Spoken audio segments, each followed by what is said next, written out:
Good morning, everyone. My name is G. Sahasra. My school name is Takshashila Public School.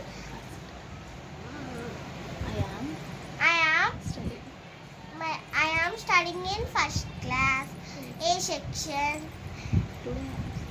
Today I am singing birthday song in Sanskrit.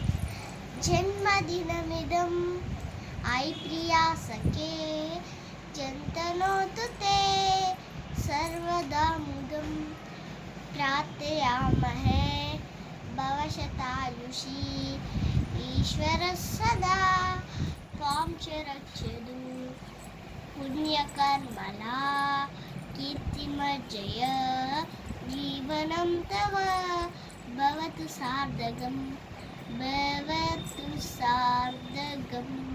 Thank you all.